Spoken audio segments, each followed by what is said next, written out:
The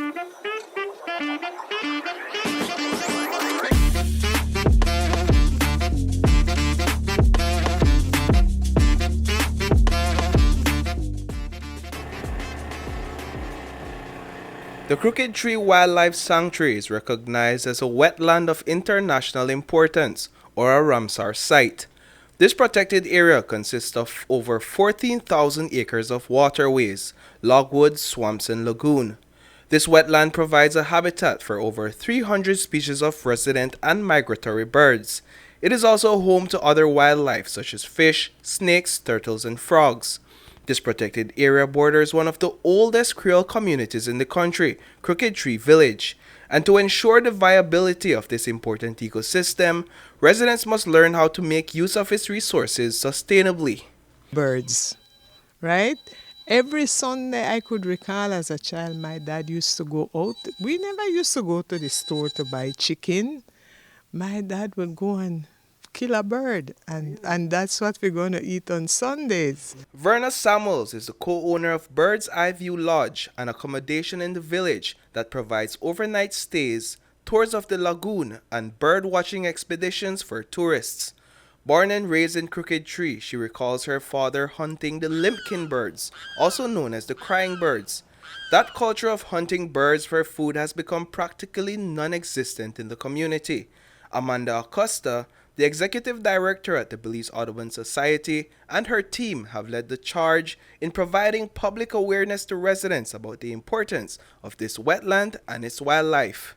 In the 80s, when it was designated as a wildlife sanctuary. By law, a wildlife sanctuary does not allow for extraction. Yeah. Unfortunately, that does not recognize the traditional usage within the community. That community has always fished.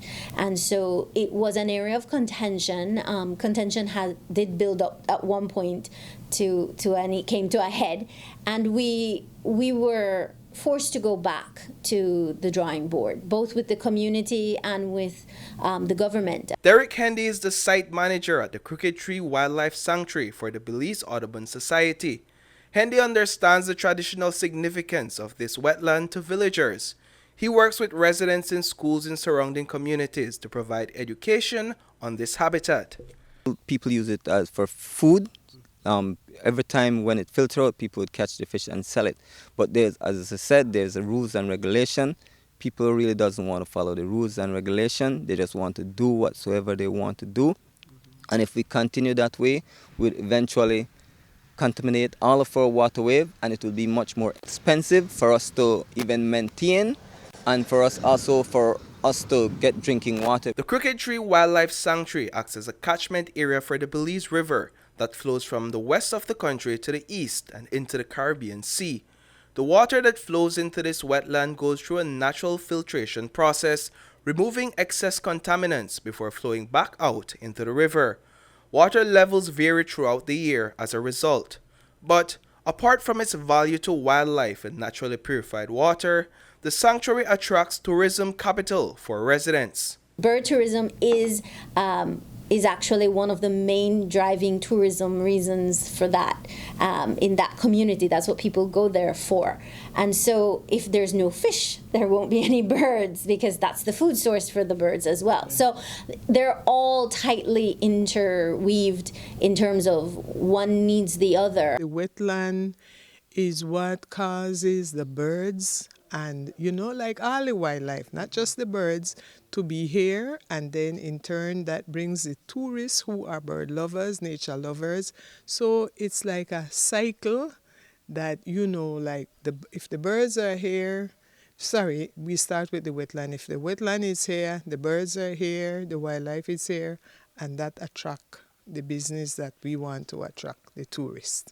At the government level, policies have been developed to govern protected areas that are also traditionally used by surrounding communities, like the Crooked Tree Wildlife Sanctuary.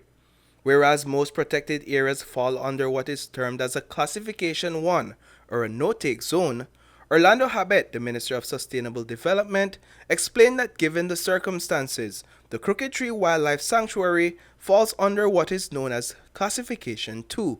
This permits certain traditional activities. We have to understand and we have to realize that there are communities that are built around these protected areas, and people will have to have their livelihoods, and they will have to fish, they will have to hunt, they might have to harvest some medicinal plants and do a little bit of farming. But we work along with them so that all of this can be done sustainably, so that it can be there for many, many generations to come. And the good thing with the community is that they have realized this also. And so they want to do the protection, and they want to have their children and grandchildren and future generations to be able to enjoy what is there now, and hopefully they can protect it and conserve it in a way that they can use some of it now, and for generations that come, they can also have something that they can use for their livelihoods. Reporting for News 5, I am Paul Lopez.